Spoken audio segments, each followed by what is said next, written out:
وسلم على رسوله الكريم أما بعد فأعوذ بالله من الشيطان الرجيم بسم الله الرحمن الرحيم وأوحى ربك إلى النحل أن اتخذي من الجبال بيوتا ومن الشجر ومما يعرشون ثم كلي من كل الثمرات فاسلكي سبل ربك ذللا يخرج من بطونها شراب مختلف ألوانه فيه شفاء للناس إن في ذلك لآية لقوم يتفكرون صدق اللہ العظیم۔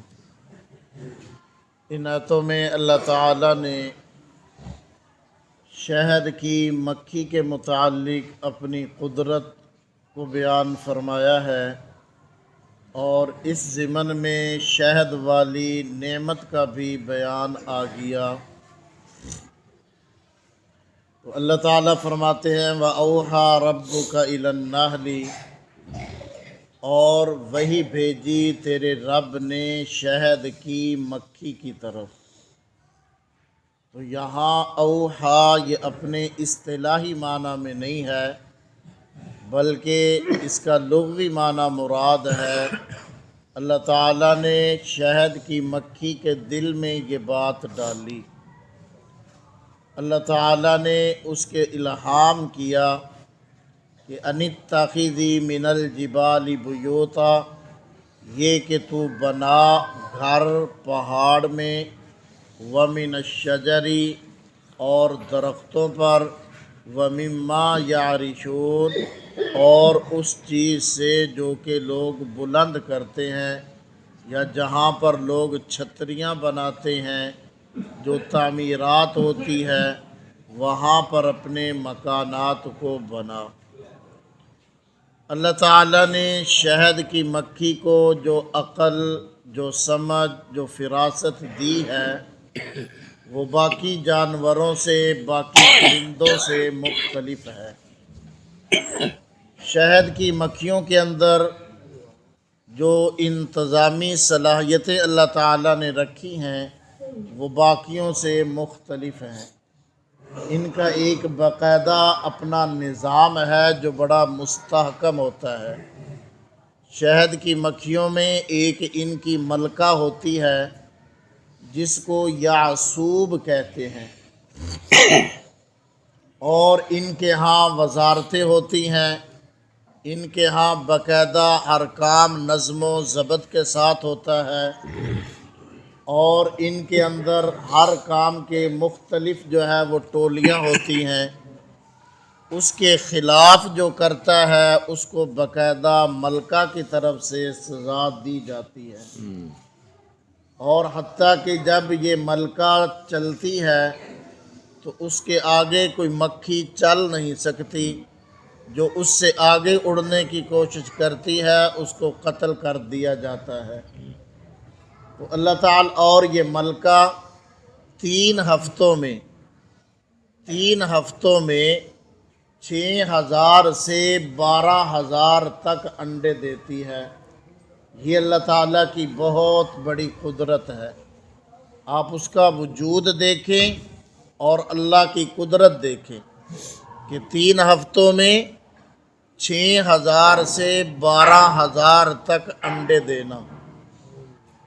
پھر اللہ تعالیٰ نے ان کے جو ہے وہ جتھوں کی صورت میں جو فرمایا ہے کہ من الجبال بیوتا، کہ اپنے مکانات کو بناؤ۔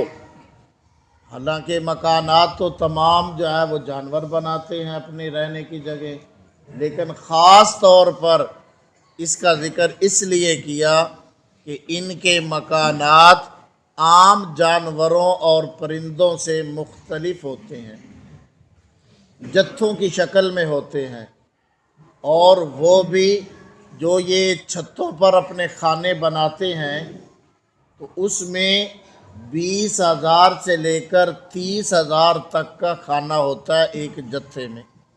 جو آپ نے وہ شہد کی مکھی کا جتھا دیکھا ہوگا، تو جو بھی آپ بولتے ہیں اپنی بولی میں، تو اس میں وہ 20,000 سے لے کر 30,000 تک کھانے ہوتے ہیں۔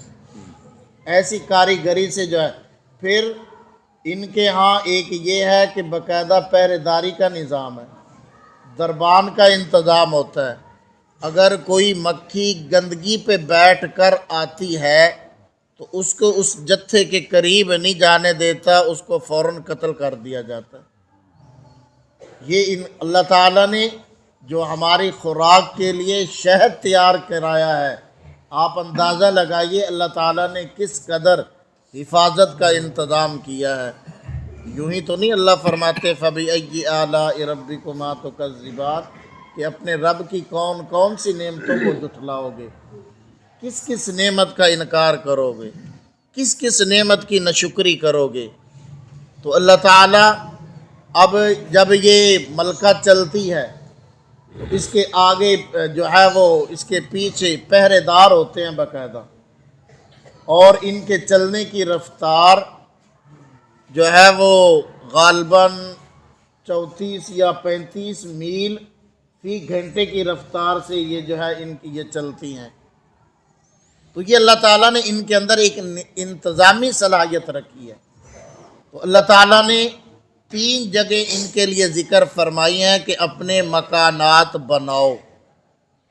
من الجبال بیوتا، پہاڑوں پر اپنے مکان بناؤ. چنانچہ جو پہاڑی علاقے ہیں وہاں پر یہ بلندیوں پر اپنے مکانات بناتی ہیں، جتھے بناتی ہیں. وَمِنَ الشَّجَرِ، اور درختوں پر.